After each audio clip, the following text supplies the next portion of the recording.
How much pain is too much pain? That is probably the number one question that I get with new evaluation and even old patients that I've seen for a while. They want to know, should I push through pain? Should I stop? What's going on and what can I use to be a guideline for me? So what we're going to do is break it down a little bit on the 0 to 10 pain scale. So typically what we hear is when you go to the doctor is, how much is your pain? 0 to 10. And you have to pick the appropriate number to get the appropriate treatment. Because if you say it's a 2 out of 10, they're not going to treat you.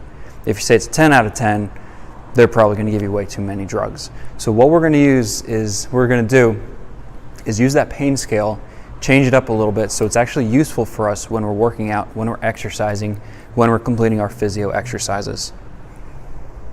So what we're going to do is visualize 3 sections. We're going to go 0 to 3 out of 10, 4 to 6 out of 10, and above 7 out of 10. So 3 different sections. 0 to 3 out of 10, that's discomfort. With discomfort, we just got to push through that. As you're going through rehab, as you're exercising, you have to understand that there's going to be a little bit of discomfort in it. 0 to 3, that's discomfort, we push through. 4 to 6 out of 10, that's our warning. When our body says something doesn't necessarily feel right, I don't like this, but it's not necessarily that nasty pain that makes us stop. So this is your choice. From 4 to 6 out of 10, if you think that it's too much pain, I want you to stop.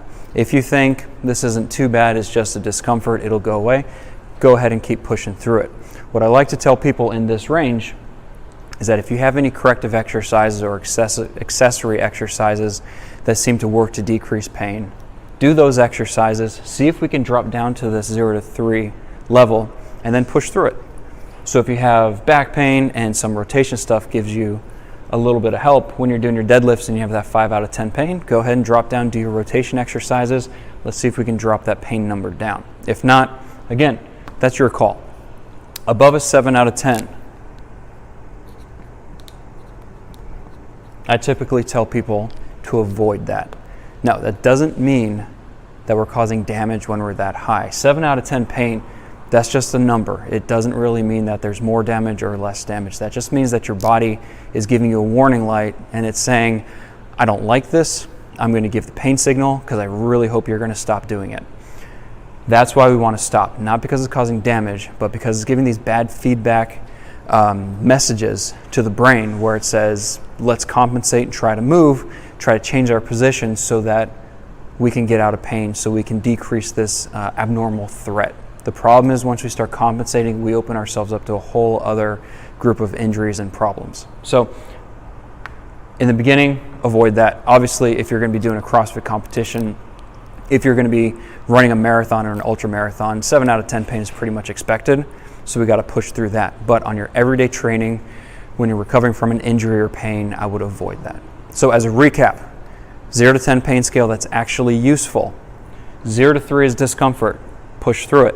4 to 6 is a warning, your call. If you want to push through it, cool. If not, then stop. If exercise can help you drop down to that 0 to 3, awesome, do it. Otherwise, it's your call if you want to push through.